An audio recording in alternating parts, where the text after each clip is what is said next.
आप देख रहे हैं देश लाइव, देश की आवाज।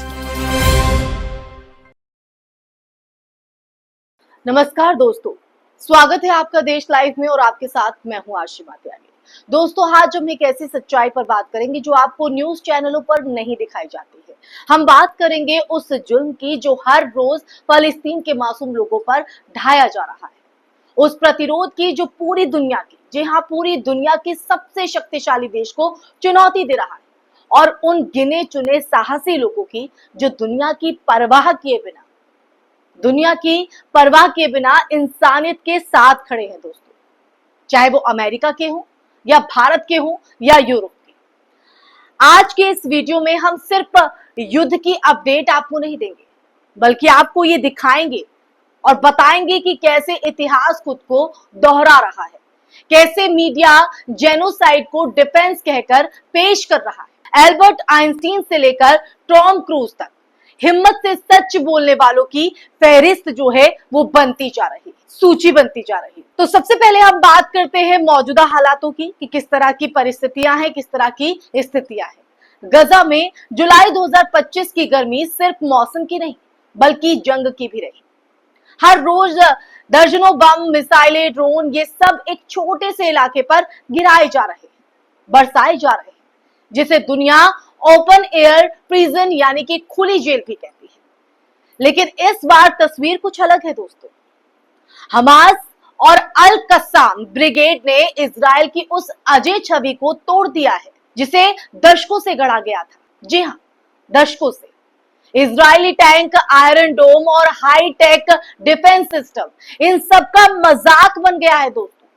अल कस्साम ने सिर्फ रॉकेट ही नहीं बल्कि इलेक्ट्रॉनिक वॉरफेयर, साइबर हैक्स और रणनीतिक हमलों से ये साबित कर दिया है कि अगर कोई अत्याचार के खिलाफ खड़ा हो तो संसाधनों की नहीं, हिम्मत की जरूरत होती है, और हिम्मत के साथ जज्बे की। दोस्तों, अब तक अगर बात करें तो 40,000 से ज्यादा फलस्तीनी इस जंग में मारे जा चुके हैं, या ये कहे कि शहीद हो चुके हैं, जिनमें बड़ी संख्या बच्चों और महिलाओं की है।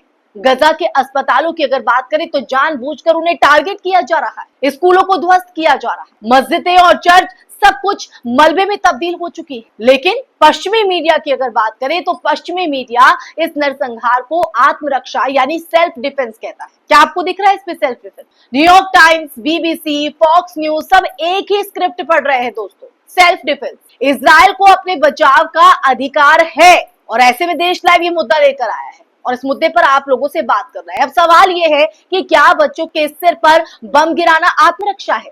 क्या पूरी की पूरी आबादी को भूखा प्यासा करना आत्मरक्षा है दोस्तों?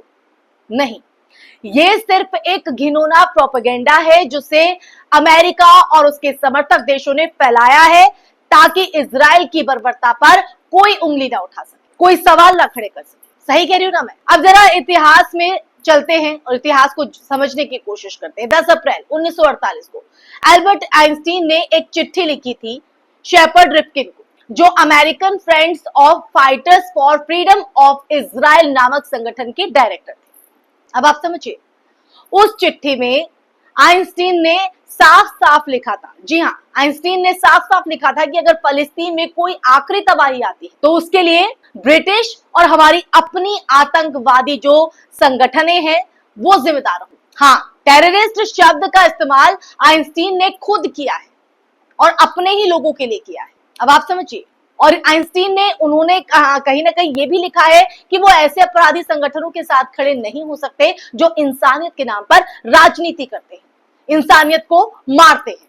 ये उस वक्त की बात है, उस वक्त की जब इजराइल का गठन ही ठीक से नहीं हुआ था और एक विश्व प्रसिद्ध यहूदी वैज्ञानिक अपने ही समुदाय के जुल्म को जो है खुलकर लताड़ लगा रहा था। सोचिए, आज अगर कोई भी भारतीय मुसलमान ऐसा बोले, हाँ, ऐसा कुछ बयान दे, ऐसा बोले तो उसे देशद्रोही, जिहादी और न जाने क्या क्या कहा जाता है ना। ये मैं नहीं कह रही हूँ, मामले कह रहे हैं। अब बात करें उस सुपरस्टार की जिसका नाम पूरी दुनिया जानती है, टॉम क्रूज।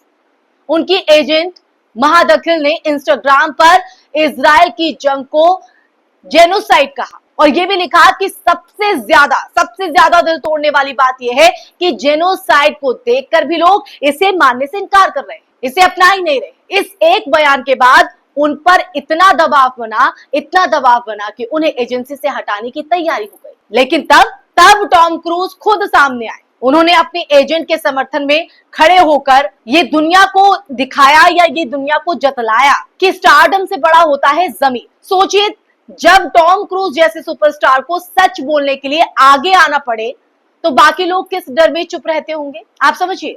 अब आते हैं अमेरिका की राजनीति में उभरते एक ऐसे चेहरे पर जो भारत के लिए भी गर्व है, और गर्व की बात है भी दोस्तों, या कह सकते हैं हो सकती है।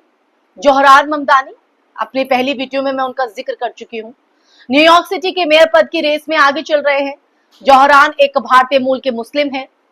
जिस तरह से उन्होंने उपलब्धि हासिल की है, जिन्होंने हाल ही में आइंस्टीन की वो चिट्ठी ट्वीट की, और ये उस ट्वीट के जरिए ये साफ कहा है कि इजराइल की तरह से हो रहा जुल्म, जहां इजराइल की तरफ से हो रहे जुल्म अब आतंकवाद की हदें पार कर चुका है। उन्होंने एक और बात कही कि अगर हम चुप रहेंगे तो हमें भी हम उतने ही दोषी हैं जितने बम गिराने वाले। जोहरान की आवाज अमेरिका में गूंज रही है दोस्तों, और भारत के अंधभक्तों को ये समझ नहीं आ रहा है। भारत के अंधभक्तों को ये समझ नहीं आ रहा है कि अब अमेरिका में भी गोदी मीडिया का नकाब धीरे धीरे उतर रहा है।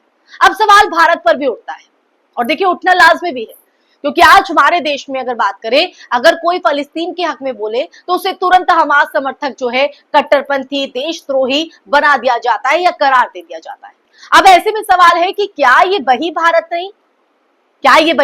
नहीं है जहां अटल बिहारी वाजपेयी ने संसद में खड़े होकर कहा था कि मिडिल ईस्ट की शांति फलस्तीन के बिना अधूरी है, अधूरी। क्या वो बयान अब अंधभक्तों को याद नहीं? क्योंकि सत्ताधारी तो यही कहते हैं कि वो वाजपेयी जी के नक्शे कदम पर चल रहे हैं। क्या वाजपेयी भी आज के जमाने में होते तो उन्हें भी एंटी नेशनल कहा जाता? भारत की विदेश नीति अब नैतिकता पर नहीं दोस्तों, ट्रेड डील्स और हथियारों की खरीद बिक्री पर चलती है, और टिकी भी। जो दिखता है, जाहिर होता है।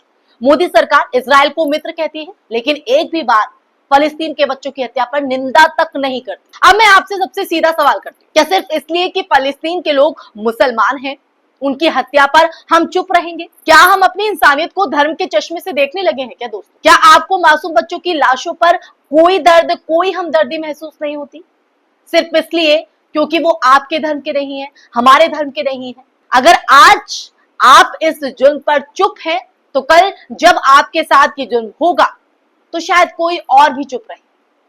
क्या रह जाएगा? क्योंकि हम तो अभी सब यही कर रहे हैं ना। लेकिन देश लाइव चुप नहीं बैठेगा। फलस्तीन के लोगों के लिए देश लाइव खड़ा है। इस पूरी कहानी का यही संदेश है दोस्तों कि इंसाफ का साथ दीजिए, सच्चाई के साथ खड़े होइए, और ये जंग सिर्फ बमों और गोलियों की नहीं है, ये जंग है नैरेटिव की, इंसानियत की, और हमारे जमीर की, जो हमारे अंदर कहीं ना कहीं दबा बैठा है। अल्बर्ट आइंस्टीन से लेकर टॉम क्रूज और जोहरान ममदानी तक, जी हाँ, सबने अपने अपने प्लेटफॉर्म पर एक ही बात कही है, एक ही बात का जिक्र किया है कि जुल्म के खिलाफ बोलना जरूरी है, चाहे वो किसी भी की तरफ से किया जा रहा हो। अब ऐसे में अब बारी आपकी है, हमारी है।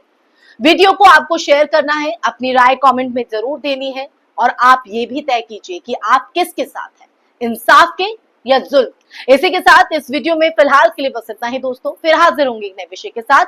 इस वीडियो को लाइक कीजिएगा, शेयर कीजिएगा, और हमारे चैनल देश लाइव को, जो कि आपकी आवाज है, उसको सब्सक्राइब करना भी नहीं भूलिएगा। नमस्कार, जय हिंद।